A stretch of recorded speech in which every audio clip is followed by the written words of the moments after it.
Cerebral cortex से ढका रहता है। क्लियर?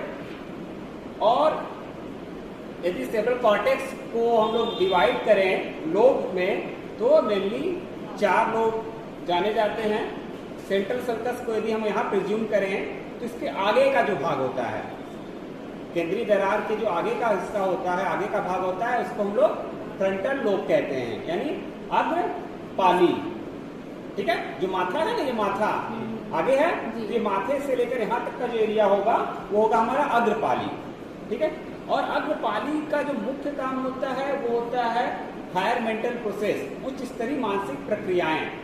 ठीक है? जिसमें हमारा चिंतन, प्रॉब्लम सॉल्विंग, यानी इसको हम लोग बोलते हैं समस्या समाधान, मेमोरी, इस तरह की क्रियाएं सम्मिलित होती हैं। इसके अलावा यदि सामान्य भाषा में बोले तो ये काम जो एरिया होता है, यहाँ पे गति सेंटर भी होता है, जो मतलब यहाँ से सभी तरह की गतियों का भी निर्धारण होता है। क्लियर है? गति का निर्धारण फ्रंटल लोब से ही होता है, और ये बोलने का केंद्र भी फ्रंटल लोब में ही पाया जाता है। तो फ्रंटल लोब सेंट्रल सर्कस के आगे का एक भाग होता है, जहाँ पे मुख्यतः बोलने का केंद्र होता है। लैंग्वेज प्रोडक्शन का जो सेंटर होता है वो फ्रंटल लोब में होता है। ठीक है? ब्रोका एरिया उसको कहते हैं, और ब्रोका ने उसको खोजा था। यदि इसके